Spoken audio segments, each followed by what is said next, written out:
Olá, sejam bem-vindos a mais uma aula de História. Eu sou a professora Cláudia Gomes, eu sou uma mulher branca com os cabelos escuros na altura dos ombros. Eu estou vestindo uma blusa branca e um casaquinho azul escuro. E hoje eu vou começar nossa aula perguntando para você o seguinte: às vezes, quando você está na sua casa com seus familiares, com seus pais, ou então na escola com seus colegas, tá tudo bem e de repente acontece uma discussão, acontece até mesmo uma briga.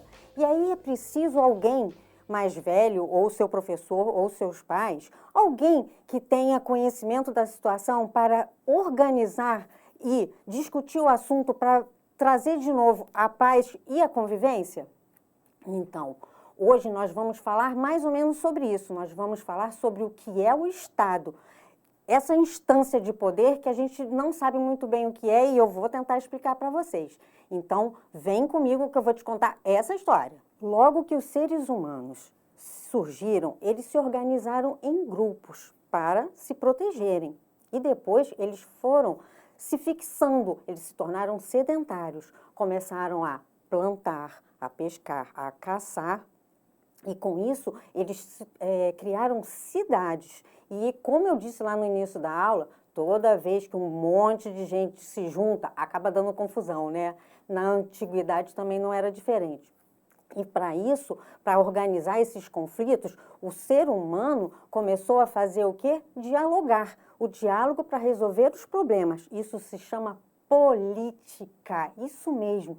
A política nasce antes do Estado. Política é a palavra derivada do termo grego politikos, que significava os cidadãos que viviam na polis e também, num sentido mais abrangente, significava a sociedade organizada. O filósofo Aristóteles, que viveu há mais de 2.400 anos, disse que o ser humano é um animal social, ou seja, político, pois, diferente dos outros animais, nós, seres humanos, necessitamos viver em sociedade, perto de outras pessoas que compartilham hábitos e regras semelhantes. O que Aristóteles quis dizer é que nós, seres humanos, só nos tornamos humanos quando convivemos com outros seres humanos, pois com isso nós criamos linguagens, símbolos de convivência social. E não só.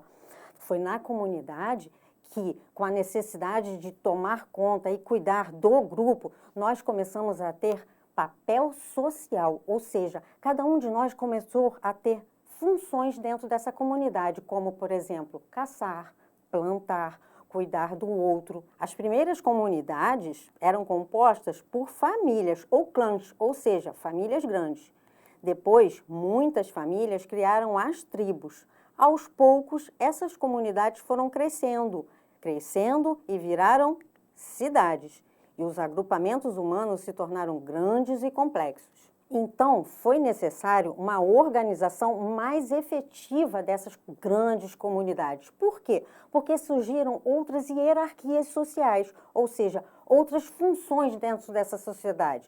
Como, por exemplo, surgiram os religiosos, os militares, as pessoas que cuidavam da organização da cidade, os artistas e uma série de outras funções que, com isso, fez surgir a necessidade de um poder maior que organizasse todo mundo.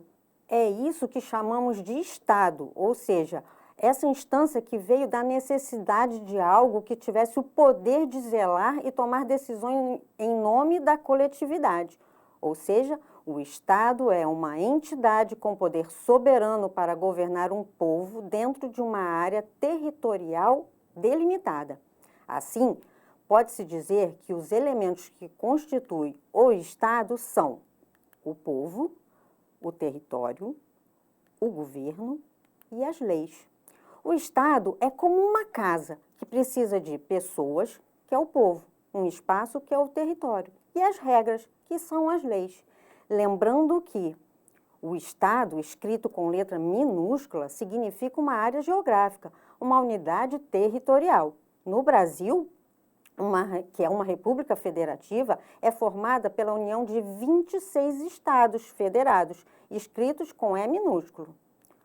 O Estado com E maiúsculo significa essa entidade política que une todos esses estados. e que governa o território chamado Brasil. Ele é escrito com E maiúsculo. Mas quando surgiu essa ideia de Estado, professora? Eu posso te dizer que isso surgiu lá na antiguidade e, claro, foi mudando ao longo do tempo.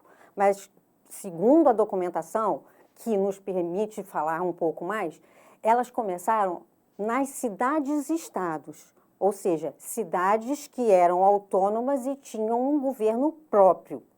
As mais famosas, de novo, segundo a documentação, foram Atenas, por exemplo, foi uma das mais famosas polis gregas, e também as Civitas, ou cidade em latim, romanas, pois antes de se tornar um grande império, Roma começou como uma cidade-estado, mas a partir da Idade Média, entre os séculos 9 e 15, se organizaram outras cidades-estado na Europa. E foram essas cidades italianas, como Veneza e Florença, foram as primeiras a empregar a palavra Stato, em italiano, embora com um significado ainda vago em comparação ao significado atual.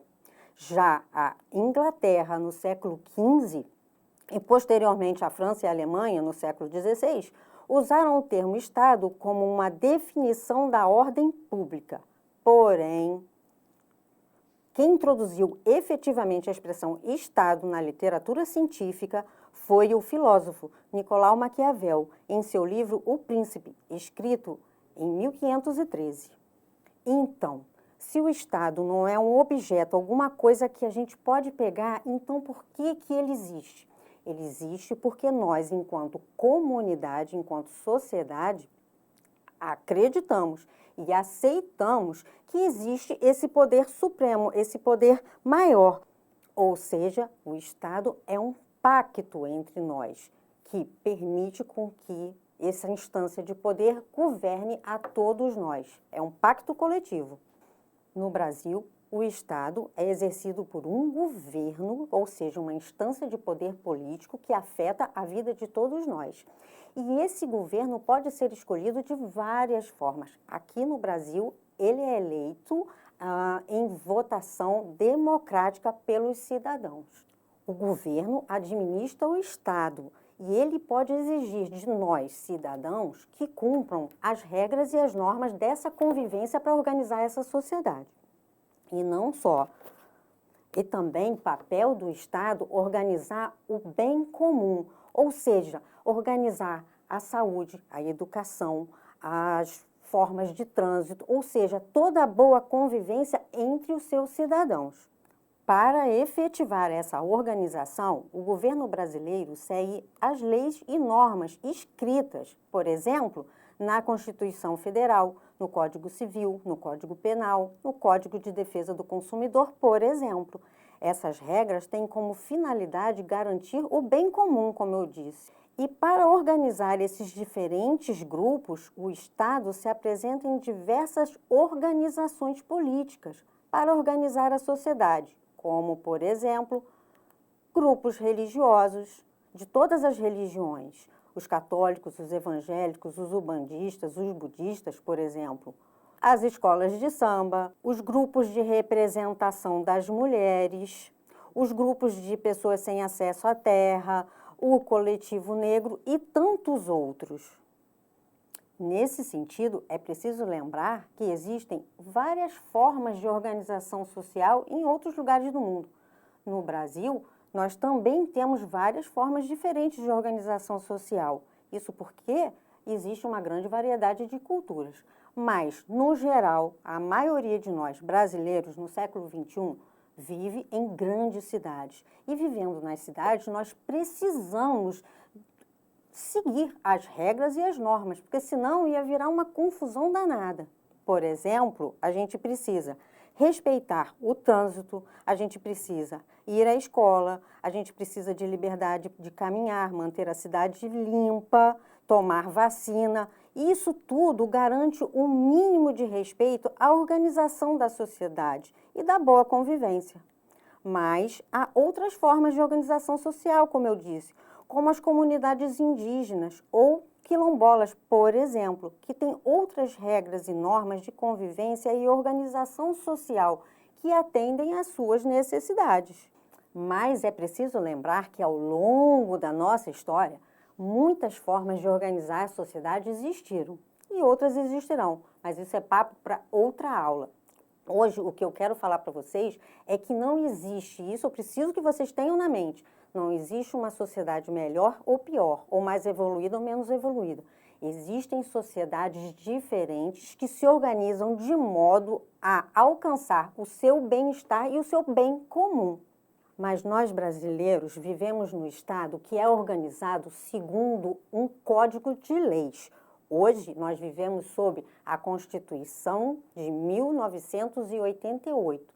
Nela está contido grande parte das leis e das normas que nós precisamos seguir para viver em sociedade. O Brasil é composto por estados e municípios que são autônomos, mas todos eles também têm suas regras e leis. E mais do que isso, nós precisamos ter em mente o quanto é necessário valorizar essas regras e essas normas. Por quê? Porque nós estamos sob um Estado democrático de direito, que significa que o nosso sistema político ele é democrático e permite que nós possamos participar dele, por exemplo, através do voto, como eu disse. E mais do que isso, para a gente valorizar as nossas leis, eu trago para vocês um slide com um trecho da nossa Constituição. A nossa Carta Magna diz o seguinte: nós, representantes do povo brasileiro, reunidos em Assembleia Nacional Constituinte, para instituir um Estado democrático destinado a assegurar o exercício dos direitos sociais e individuais, a liberdade, a segurança, o bem-estar, o desenvolvimento, a igualdade e justiça como valores supremos de uma sociedade fraterna, pluralista e sem preconceitos, fundada na harmonia social. E diz no seu parágrafo 1º, todo o poder emana do povo, que o exerce por meio de representantes eleitos ou diretamente nos termos desta Constituição. Agora que a gente já entendeu um pouco do que é o Estado como instância de poder e quão importante é o preâmbulo da nossa Constituição, vamos relembrar o que vimos hoje nessa aula? Resumindo, nós vimos o surgimento das comunidades e da política, vimos os papéis sociais e a complexidade das sociedades, vimos a definição do que é o Estado, vimos os mecanismos de organização de um Estado e vimos um pouco do Estado brasileiro. Nossa aula vai ficando por aqui, mas eu vou deixar para vocês um desafio pensando no que vimos hoje sobre a ideia de Estado, da importância da organização social e do respeito da complexidade e diversidade cultural.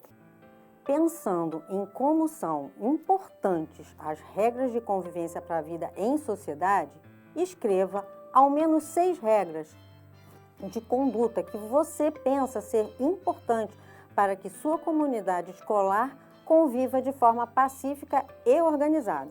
Nossa aula fica por aqui e eu espero você para a próxima. Tchau!